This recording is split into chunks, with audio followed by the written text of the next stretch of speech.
In the small town of Ravensbrook, nestled between dense woods and rolling hills, a once joyous annual event turned into a chilling nightmare. The Ravensbrook Carnival, renowned for its vibrant colors, lively music, and enchanting performances, had always been a source of excitement for the townsfolk. However, this year's carnival was different. The organizers decided to introduce a new attraction to spice things up. A group of mysterious clowns who would roam the carnival grounds, interacting with attendees and creating an immersive experience.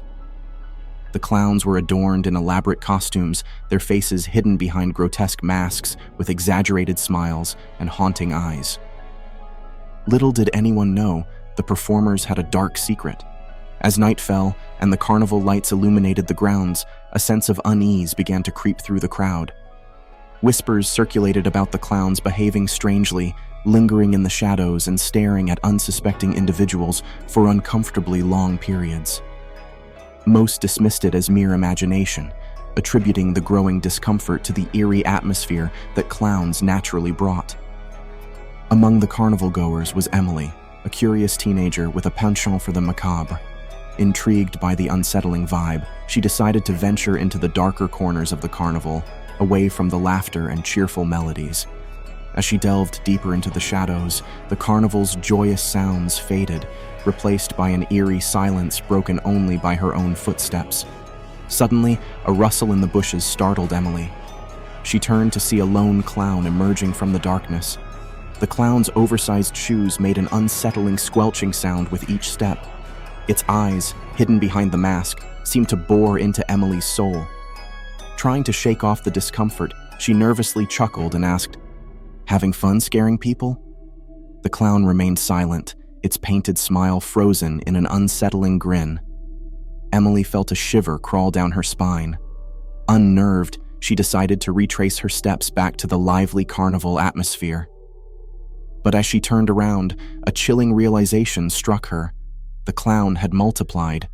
A group of them now stood in a tight circle, surrounding her. Panic set in as Emily tried to push through the eerie circle of clowns, but they closed in, their painted faces contorting into grotesque expressions. Desperation seized her, and she let out a scream that was drowned by the distant carnival music. The clowns' laughter echoed in the empty spaces between the tents, amplifying the terror that gripped Emily. The townsfolk, oblivious to the horror unfolding in the shadows, continued to enjoy the carnival. Meanwhile, the group of clowns led Emily further away from the bright lights and festive atmosphere. They guided her into a desolate area where the air became thick with an otherworldly energy. As Emily stumbled upon an old, dilapidated circus tent, the clowns forced her inside. The flickering light revealed a sinister carnival within, a nightmarish realm where reality warped and twisted.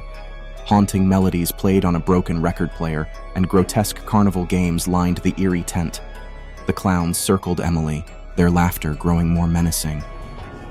In the center of the tent, a spectral figure emerged from the shadows, the ringmaster of this twisted carnival. With a voice that seemed to emanate from the depths of despair, the ringmaster spoke. "Welcome to the Carnival of Shadows, where nightmares come to life." Emily's heart pounded as she realized she had stumbled into a realm between worlds, a place where the line between the living and the supernatural blurred. The clowns, now revealed as spectral entities, danced around her with malevolent glee, their haunting laughter echoing through the haunted tent. As the night wore on, Emily became trapped in a horrifying spectacle, a captive audience to the Carnival of Shadows. The once jovial event had transformed into a nightmare she could never escape, a cautionary tale whispered in Ravensbrook for generations to come. The townsfolk, oblivious to the dark secret that had unfolded, continued to revel in the festivities, unaware of the sinister carnival lurking just beyond the shadows.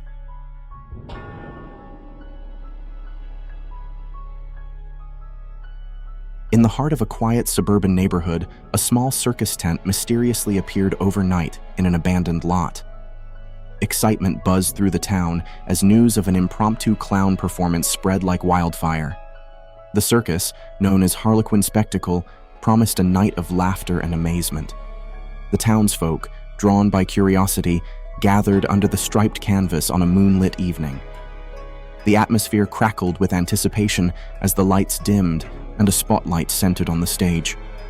Out of the shadows emerged a group of clowns, their colorful costumes and painted faces promising harmless fun. However, as the first notes of a haunting melody filled the air, a subtle unease settled over the audience. The clowns' movements, once playful, became unnervingly deliberate. Their exaggerated smiles seemed frozen, and their eyes, hidden behind layers of makeup, betrayed a malevolent glint. Among the spectators was Sarah, a skeptical teenager known for her fearlessness. She watched the performance with a raised eyebrow, dismissing the growing discomfort as mere theatrics. The clowns, however, had a different plan. As the night progressed, the atmosphere inside the tent shifted. The once jovial performance twisted into a nightmarish display. The haunting melody became a dissonant cacophony, and the laughter of the clowns transformed into a sinister chorus. The audience's initial unease escalated into genuine fear. Sarah felt a cold chill as she noticed the clowns breaking free from their scripted routines. They moved with an unsettling precision, their painted faces contorting into unnatural expressions. Whispers spread through the audience as uneasy glances were exchanged, but no one dared to leave. In the center of the chaos stood a clown with a blood-red nose, known as Grinster. His eyes, devoid of humanity, locked onto Sarah. The air thickened as Grinster approached, his oversized shoes making a haunting echo. Sarah tried to shake off the growing sense of dread, but it clung to her like a suffocating shadow.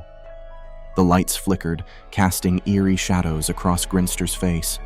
With a sudden jolt, the music stopped, plunging the tent into silence. The audience held their breath as Grinster, now inches away from Sarah, extended a gloved hand. Reluctantly, she reached out, expecting a playful interaction. Instead, Grinster's grip tightened, sending a jolt of pain through her hand. The audience gasped as Grinster's once static smile widened into an impossibly wide grin. His eyes bore into Sarah's, and an unsettling laughter echoed through the tent. Panic spread like wildfire among the spectators, who now realized they were trapped in a nightmarish circus. In a desperate attempt to escape, Sarah pulled away from Grinster, but he wouldn't release her. The other clowns descended upon the crowd, their once cheerful antics replaced by a menacing dance. The audience, now engulfed in a collective terror, rushed towards the exit, only to find the entrance sealed shut. The tent seemed to warp and contort, confining its captives in an otherworldly prison. The dissonant melody reached a deafening crescendo, drowning out the terrified screams. Grinster, still fixated on Sarah, whispered words that seemed to crawl under her skin. As the nightmare unfolded, the tent pulsated with an otherworldly energy. The clowns, now more monstrous than human, reveled in the fear they had unleashed. Sarah, caught in the grip of Grinster, felt the boundary between reality and nightmare blur. Outside the tent, the suburban neighborhood remained oblivious to the horror transpiring within. The once bustling circus tent now stood silent and unassuming, leaving no trace of the chilling events that had unfolded beneath its striped canopy.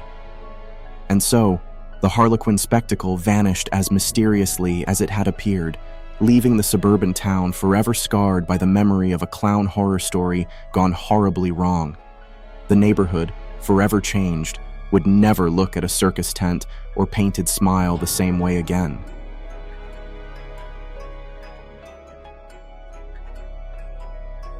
In the dimly lit town of Brookhaven, nestled between thick woods and forgotten graveyards, the annual Haunted Carnival was a cherished tradition. Every year, the townsfolk gathered to revel in the spine-chilling spectacles and twisted amusements. However, this particular year would etch a horror into the memories of Brookhaven that would refuse to fade. The centerpiece of the carnival was a dilapidated tent known as the Crypt of Grins, a sinister attraction featuring a troupe of eccentric clowns. The clowns were renowned for their unsettling performances, but this year they brought something darker with them. As night descended, the flickering carnival lights cast eerie shadows over the deserted rides and abandoned game booths. A cold breeze rustled through the empty pathways as a sense of foreboding settled over the town. The crypt of grins loomed in the distance, a shadowy silhouette against the moonlit sky. Among the thrill-seekers was Lily, a bold teenager with a penchant for horror. Unfazed by the ominous tales surrounding the clowns, she eagerly entered the tent, her friends in tow. Inside, the air was thick with anticipation as the unsettling melody of a carnival organ echoed through the darkness. The clowns, adorned in tattered costumes and grotesque face paint, greeted the visitors with malevolent grins. Lily's friends chuckled nervously, but she remained determined to embrace the terror. The atmosphere, however, took an unexpected turn as the clowns began a macabre dance, their movements synchronized to the haunting melody. As Lily ventured deeper into the tent, a sinister figure emerged. The ringmaster, a towering presence with a face concealed behind a twisted mask. His voice, a gravelly whisper, echoed through the tent, inviting the audience into a realm where nightmares bled into reality. The Crypt of Grins ceased to be a mere carnival attraction. It became a portal to a malevolent dimension. The air grew colder as the boundary between the real world and the spectral realm blurred. Lily's friends, once dismissive of the tales, now exchanged uneasy glances. The clown's performance intensified, their antics taking on a nightmarish quality. Unsettling laughter echoed, drowning out the nervous murmurs of the audience. Lily, undeterred by the growing unease, ventured further, drawn by an inexplicable force. In a chilling moment, the clowns surrounded Lily, their grins widening into grotesque smiles. The Crypt of Grins lived up to its name as the laughter turned into a cacophony of madness. Lily's bravado wavered, but before she could retreat, the tent seemed to stretch and contort, trapping her inside. The spectral realm revealed itself, a distorted carnival filled with grotesque versions of childhood amusements. The rides creaked with a mournful wail, and the game booths exuded an otherworldly glow. Lily, now isolated from her friends, navigated the surreal landscape, the air thick with an ominous energy. The ringmaster's voice guided Lily through the haunted carnival, his whispers promising an escape if she could endure the horrors within. Each step brought her closer to her breaking point as the distorted reality played on her deepest fears. As Lily stumbled through the grotesque carnival, the clowns became more nightmarish, their faces contorting into expressions of torment. Shadows danced on the periphery, whispering secrets that clawed at Lily's sanity. The Crypt of Grins had become a maze of psychological terror. Lily's friends, still trapped in the real world, watched in horror as the tent pulsated with an otherworldly energy. Desperation gripped them as they realized the carnival had transcended the boundaries of the known, ensnaring Lily in a nightmarish labyrinth. The Crypt of Grins, once a simple carnival attraction, now stood as a gateway between dimensions, and Lily was its unwitting prisoner. The laughter of the clowns echoed through the haunted carnival. Leaving Brookhaven forever scarred by the night the clown horror stories went terribly wrong. The abandoned tent, now imbued with an unholy presence, stood as a grim reminder of the malevolent forces that lurked within the shadows of the haunted carnival.